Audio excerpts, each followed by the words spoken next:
ये आकाशवाणी है। प्रस्तुत है कार्यक्रम न्यू इंडिया समाचार।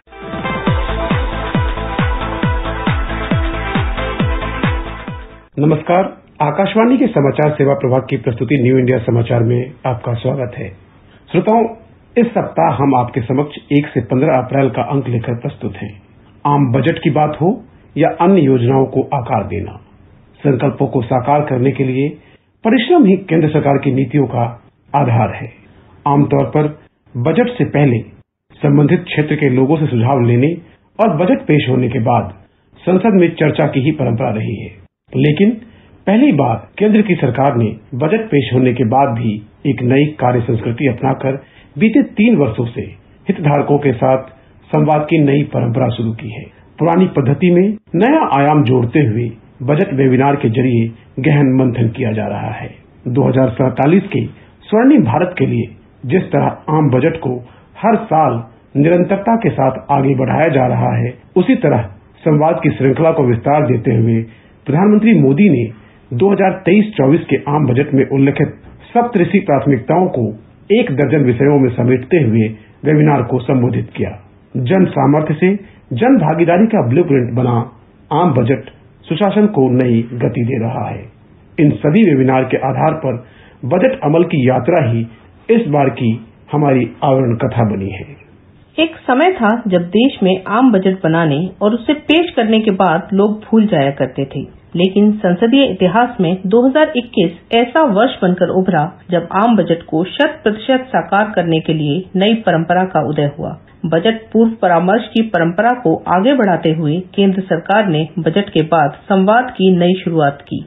इसी सोच के साथ इस साल के आम बजट के बाद प्रधानमंत्री नरेंद्र मोदी ने स्वयं देश की जरूरतों और अपार क्षमताओं को नया मुकाम देने के लिए निजी क्षेत्र और अन्य सभी हितधारकों को एक नया मंच दिया, ताकि आम बजट भारत की आजादी की शताब्दी वर्ष यानी 2047 तक के विजन दस्तावेज के रूप में साकार हो।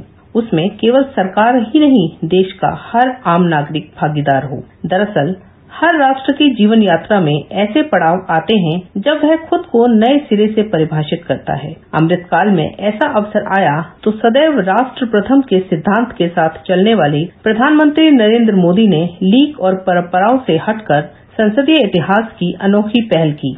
अमृतकाल के पहले आम बजट के बाद प्रधानमंत्री मोदी ने दर्जन भर विषयों पर बजट वेबिनार को संबोधित किया, ताकि बजट को 100% धरातल पर साकार किया जा सके। इस परंपरा की शुरुआत कोविड के संकट काल में 2021 से भले हुई, लेकिन इस वर्ष के वेबिनार की महत्ता इसलिए भी बढ़ जाती है क्योंकि भारत अब 2047 में विकसित राष्ट्र बनने के संकल्प के साथ अग्रसर है। भारत की विकास यात्रा को इसी से समझा जा सकता है कि कोविड महामारी और रूस यूक्रेन युद्ध के कारण उपजे वैश्विक संकट के बावजूद देश के आम बजट 2023-24 का आकार बढ़कर 45 लाख करोड़ रुपए से अधिक का हो गया है। यह दर्शाता है कि कोविड काल में भी भारत की अर्थव्यवस्था तेजी से बढ़ रही है। यह आम बजट अमृत काल की मजबूत आधारशिला रखने वाला बजट है। इस बजट ने समग्रता के साथ देश के लिए अगले 25 साल के विकास के ब्लूप्रिंट के विभिन्न आयामों पर जोर दिया है।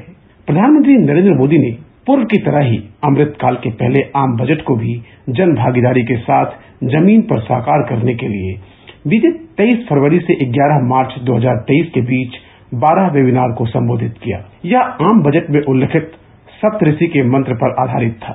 प्रधानमंत्री के दूरदर्शी नेतृत्व में सरकार ने पिछले कुछ वर्षों में कई बजटीय सुधार किए हैं। बजट प्रस्तुत करने की तिथि को पहले लाकर 1 फरवरी किया गया, ताकि मानसून की शुरुआत से पहले विभिन्न मंत्रालयों और विभागों को धन के उपयोग के लिए पर्याप्त समय मिल सके। बजट कार्यान्वयन में सुधार लाने की दिशा में एक और कदम के रूप में बजट उपरांत वेबिनार एक नया विचार था। बजट वेबिनार किस तरह से एक नई परंपरा के साथ सुशासन को गति दे रहा है, इस बारे में प्रधानमंत्री नरेंद्र मोदी कहते हैं, हमारी सरकार बजट पर चर्चा को एक कदम आगे लेकर गई है। बीते कुछ वर्षों से हमारी सरकार ने बजट बनाने से पहले भी और बजट के बाद भी सभी स्टेक होल्डर से गहन मंथन की नई परंपरा शुरू की है। ये इम्प्लीमेंटेशन के लिहाज से टाइम बाउंड डिलीवरी के लिहाज से बहुत ही महत्वपूर्ण है। इससे टैक्स पेयर्स मनी की पाई पाई का सही इस्तेमाल भी सुनिश्चित होता है। बीते कुछ दिनों में मैं अलग अलग फील्ड के एक्सपर्ट से बात कर चुका हूं। आमतौर पर यह परंपरा रही है कि बजट के बाद बजट के संदर्भ में संसद में चर्चा होती है, लेकिन प्रधानमंत्री मोदी के नेतृत्व वाली केंद्र सरकार ने इसमें एक कदम आगे बढ़ाया है और बजट बनाने से पहले और बजट के बाद सभी हितधारकों के साथ गहन मंथन की नई परंपरा शुरू की है। इसका उद्देश्य बजट की घोषणाओं को समयबद्ध तरीके से अमल में लाना है। प्रधानमंत्री मोदी एक ऐसे राजनेता हैं जिन्हें शासन प्रमुख के तौर पर 2 दशक से अधिक के कार्य का अनुभव है। यही कारण है कि सुशासन को अंतिम छोर तक पहुंचाने के लिए बीते 9 वर्षों में नई परंपराओं का उदय हुआ है। इस वेबिनार की अनोखी परंपरा को 2021 में जन भागीदारी की भावना के तहत शुरू किया गया था, ताकि बजट घोषणाओं के प्रभावी, त्वरित एवं निर्बाध कार्यान्वयन में सभी संबंधित हितधारकों की भागीदारी तथा स्वामित्व को प्रोत्साहित किया जा सके। बजट वेबिनार की इस नई परंपरा में संबंधित केंद्रीय मंत्री, सरकारी विभागों के प्रमुख हितधारक, नियामक, शिक्षाविद, व्यापार और उद्योग संघों के प्रतिनिधि आदि शामिल हुए। इस बार बजट के वेबिनार में बजट में ये होता वो न होता ऐसी कोई चर्चा करने के बजाय सभी हितधारकों ने बजट को कैसे सर्वाधिक लाभकारी बनाया जाए, इसके क्या रास्ते हो सकते हैं, इसकी सटीक चर्चा की है। 2014 के बाद से भारत में जितने भी बजट आए हैं उनमें एक पैटर्न रहा है कि उसे नए युग के सुधारों की सोच के साथ पेश किया गया है। अगर इसका अध्ययन किया जाए तो यह स्पष्ट रूप से परिलक्षित होता है कि पिछले करीब 8 वर्षों की तरह इस बार भी बजट में कृषि को बहुत अधिक महत्व दिया गया है। पिछले कुछ वर्षों में हर बजट को गांव, गरीब और किसान वाला बजट कहा गया है। 2014 में कृषि बजट 25,000 करोड़ रुपए से भी कम था, जो अब बढ़कर 1,25,000 करोड़ रुपए से भी ज्यादा हो गया है। इसी तरह 21वीं सदी का बदलता हुआ भारत अपने नागरिकों को तकनीक की ताकत से लगातार सशक्त कर रहा है। इस बजट में तकनीक के साथ साथ मानवीय पक्ष को भी प्राथमिकता मिली है। पहले की सरकारों के समय यह वर्ग हमेशा दबाव, सरकारी दखल, भांति भांति की रुकावटें डगर डगर पर महसूस करता रहा। बीते कुछ वर्षों में केंद्र सरकार के प्रयासों से अब ये स्थिति बदलने लगी है।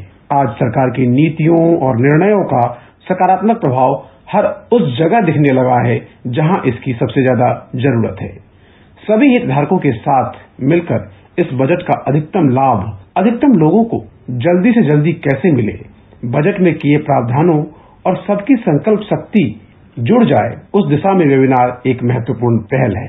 इसमें शायद ही किसी को अब संदेह होगा कि आज का नया भारत नई कार्य संस्कृति के साथ आगे बढ़ रहा है। अगर पुरानी कार्य संस्कृति रहती तो इस तरह के बजट वेबिनार की सोच भी सामने नहीं आती। इसलिए प्रधानमंत्री नरेंद्र मोदी बदली हुई कार्य संस्कृति को लेकर कहते हैं, हमारे देश में एक पुरानी अवधारणा रही है कि लोगों का कल्याण और देश का विकास सिर्फ धन से ही होता है। ऐसा नहीं है। देश और देशवासियों के विकास के लिए धन तो जरूरी है, लेकिन धन के साथ ही मन भी चाहिए। सरकारी कार्यों और सरकारी योजनाओं की सफलता की सबसे अनिवार्य शर्त है गुड गवर्नेंस, सुशासन, संवेदनशील शासन, जन सामान्य को समर्पित शासन। जब सरकार के काम मेजरेबल होते हैं, उसकी निरंतर मॉनिटरिंग होती है, तो बहुत स्वाभाविक है कि आप समय सीमा में निर्धारित किए गए लक्ष्यों को प्राप्त कर सकते हैं, डिजायर्ड रिजल्ट मिल सकते हैं। श्रोताओं, बजट वेबिनार किस तरह देश को नई राह दिखा रहे हैं और प्रधानमंत्री के वेबिनार द्वारा किस प्रकार के प्रावधान किए हैं, इस बारे में हम कल के कार्यक्रम में विस्तार से चर्चा करेंगे। अब बात करते हैं इस अंक की व्यक्तित्व की कड़ी के विषय में। ऐसे डॉक्टर केशव राव बलिराम हेडगेवार की प्रेरक गाथा को शामिल किया गया है, जिनका आज जन्म दिवस होता है। स्वाधीनता सेनानी डॉक्टर केशव राव बलिराम हेडगेवार, जिन्होंने विद्यार्थी जीवन में वंदे मातरम आंदोलन चलाया, अरविंद घोष, भाई परमानंद, सुखदेव एवं राजगुरु आदि महान क्रांतिकारियों के संपर्क में रहे, जिन्होंने राष्ट्रीय स्वयंसेवक संघ की स्थापना करने के साथ ही अपना पूरा जीवन हिंदू समाज और राष्ट्र के लिए समर्पित कर दिया। बात 22 जून 1897 की है, जब रानी विक्टोरिया की ताजपोशी की 60वीं सालगिरह थी और जश्न का माहौल था। उस समय तीसरी क्लास में पढ़ने वाला एक बच्चा दुखी था। इस दौरान जो मिठाई बांटी गई उसे बच्चे ने कचरे में फेंक दिया। जब शिक्षक ने पूछा कि क्या तुम्हें मिठाई अच्छी नहीं लगती, बच्चे का जवाब था, हमारा अपना राज्य छीनकर गुलाम बनाने वालों के राज्यारोहण समारोह की मिठाई हमारे लिए मिठाई कैसे हो सकती है? यह दिन हमारे लिए उत्सव का दिन कैसे हो सकता है? यह तो शोक का दिन है। यह बालक डॉक्टर केशव राव बलिराम हेडगेवार थे। केशव राव का जन्म 1 अप्रैल 1889 को हुआ था। महज 11 साल की आयु में उनके माता पिता का निधन हो गया, जो नागपुर में फैले प्लेग ग्रसित लोगों की सेवा के दौरान इस बीमारी की चपेट में आ गए थे। देश में जब वंदे मातरम आंदोलन चला तो डॉक्टर हेडगेवार नागपुर के विद्यालयों में आंदोलन की अग्रणी टोली में शामिल थे। इस दौरान स्कूल में निरीक्षकों का कक्षा में स्वागत वंदे मातरम के उद्घोष से किया जाता था। इस आंदोलन से गुस्से में आकर ब्रिटिश सरकार नागपुर के सारे स्कूल बंद कर आंदोलन के संचालकों को तलाशने लगी।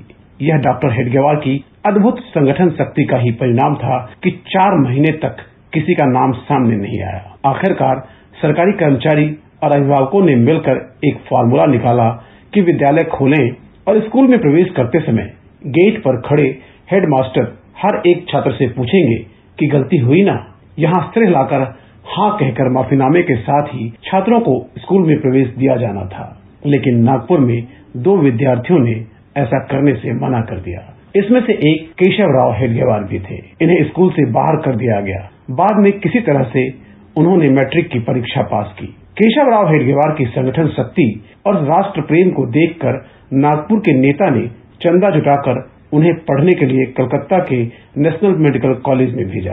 पढ़ाई के बहाने यहाँ देश भर के क्रांतिकारियों के बीच समन्वय भी किया था। उन्होंने मेडिकल की परीक्षा फर्स्ट क्लास में पास की, फिर वापस नागपुर लौट आए। डॉक्टर हेडगेवार ने देश और समाज के लिए नौकरी को ठुकरा दिया। विवाह के संबंध में अभिभावक चाचा को पत्र लिखा, मैंने आजीवन ब्रह्मचारी जीवन का पालन करते हुए देश के लिए जीवन लगाने की प्रतिज्ञा की है। मुझे विवाह नहीं करना है। इसके बाद ब्रिटिश सरकार के खिलाफ आंदोलन को अपने जीवन का एकमात्र ध्येय बनाया और जेल भी गए। राष्ट्र को परम वैभव तक पहुंचाने और चरैवेति के मूल मंत्र के साथ 1925 में विजयदशमी के दिन 17 साथियों के साथ संघ की नींव डाली। 21 जून 1940 को उनका निधन हो गया। एक लेखक के तौर पर प्रधानमंत्री नरेंद्र मोदी ने ज्योतिपुंज पुस्तक में डॉक्टर केशव बलिराम हेडगेवार के विषय में लिखा है, डॉक्टर जी देश की आजादी के लिए कुछ न कुछ कर गुजरने के लिए अनेक मार्गों से प्रयासरत हुए। श्रोताओं, इसके अलावा 1 अप्रैल 2023 उत्कल दिवस के अवसर पर ओडिशा की अनूठी संस्कृति को नमन के रूप में पत्रिका में विशेष स्थान दिया गया है। लगभग 2000 साल पुरानी ऐतिहासिक और भव्य सांस्कृतिक विरासत अपने हृदय में समेटे ओडिशा भारत के इतिहास से लेकर वर्तमान तक एक अहम स्थान रखता है। मानवता को प्रेम और शांति का शाश्वत संदेश देने वाली इस भूमि की अद्वितीय सांस्कृतिक विरासत, प्राकृतिक सौंदर्य, वास्तुकला, हस्तकला और नृत्य कला पर देश को गर्व है। 1 अप्रैल 2023 को अपना 88वां स्थापना दिवस मना रहा ओडिशा अपने दयालु एवं परिश्रमी लोगों के लिए भी जाना जाता है। 1 अप्रैल 1936 को भाषाई आधार पर उड़ीसा का गठन किया गया था और 2011 में इसका नाम ओडिशा कर दिया गया। भगवान जगन्नाथ, लिंगराज, कोणार्क और अन्य समृद्ध धरोहरों की भूमि ओडिशा ने सदैव दुनिया को शांति, प्रेम और हिंसा से दूर रहने का संदेश दिया है। श्रोताओं, समय की बाध्यता को देखते हुए आज की बातचीत को यहीं विराम देते हैं। कल बात करेंगे सभी बजट वेबिनार की, जिनके जरिए प्रधानमंत्री मोदी ने देश को नई राह दिखाई है। इस पाक्षिक पत्रिका की हर प्रति newindiasamaachar.piv.gov.in वेबसाइट पर उपलब्ध है, जहां आप सभी समाचारों को विस्तार से पढ़ सकते हैं। तब तक के लिए धन्यवाद। अभी आप सुन रहे थे कार्यक्रम न्यू इंडिया समाचार, जिसे प्रस्तुत कर रहे थे संपादक संतोष कुमार और पत्रकार नलिनी शर्मा। ये कार्यक्रम आकाशवाणी के समाचार सेवा प्रभाग द्वारा प्रस्तुत किया गया। इसे आप हमारे mobile app news on AIR और YouTube channel news on AIR official पर भी सुन सकते हैं। ये कार्यक्रम फिर से सुनने के लिए लॉग ऑन करें हमारी वेबसाइट newsonair.nic.in।